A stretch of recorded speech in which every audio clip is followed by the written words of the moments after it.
കഴിഞ്ഞ ദിവസം നമ്മൾ ഡോക്ടറിൻ്റെ അടുത്ത് പോയപ്പോഴത്തേക്കും നമ്മൾ കുറച്ച് ഡൗട്ട്സ് ചോദിച്ചിട്ടുണ്ടായിരുന്നു കേട്ടോ. അപ്പോൾ കുക്കിക്ക് 1 year ആയി. അപ്പോൾ നമ്മൾ പശുവും പാല് കൊടുത്തു തുടങ്ങാമെന്ന് ചോദിച്ചു. അപ്പോൾ പശുവും പാലെല്ലാം നമുക്ക് കൊടുക്കാം. അതുപോലെ തന്നെ എത്രയാണെന്ന് ചോദിച്ചപ്പോൾ 400 ml എന്നാണ് പറഞ്ഞത്. അപ്പോൾ ഇവിടെ വന്ന് മമ്മി നോക്കിയപ്പോഴത്തേക്കും 200 ml എന്ന് പറയുന്ന ഒരു ഗ്ലാസ് ആണ്.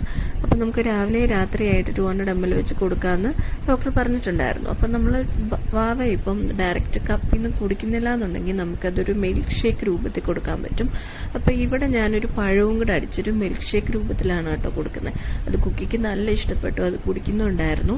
അതുപോലെ തന്നെ തേനും അങ്ങനത്തെ ഐറ്റംസൊക്കെ കുറച്ച് ഡൗട്ട് ചോദിച്ചിട്ടുണ്ടായിരുന്നു. അപ്പോൾ തേൻ നമ്മളിപ്പോൾ കൊടുക്കേണ്ടതെന്നാണ് ഡോക്ടർ പറഞ്ഞത്. അതുപോലെ തന്നെ ഗ്രാൻഡ് പേരൻസിനൊക്കെ ഉള്ള ഡൗട്ടാണ് ബിസ്ക്കറ്റ്സ് അങ്ങനത്തെ എന്തെങ്കിലും ബേബി ഫുഡ്സൊക്കെ നമ്മൾ വെയിറ്റൊക്കെ കൂട്ടാൻ വേണ്ടി കൊടുക്കുന്നത് നല്ലതാണോ എന്ന്. അപ്പോൾ തന്നെ ഡോക്ടർ പറഞ്ഞു അതിനകത്ത് ആഡഡ് ഷുഗേഴ്സൊക്കെ ഉള്ളതാണ്, അതൊന്നും നമുക്കിപ്പോൾ വേണ്ട, മധുരമുള്ള ഒന്നും വേണ്ടെന്ന് പറഞ്ഞു. ഉള്ളി ഹോംലി ഫുഡ് എന്നാണ് കേട്ടോ പറഞ്ഞത്.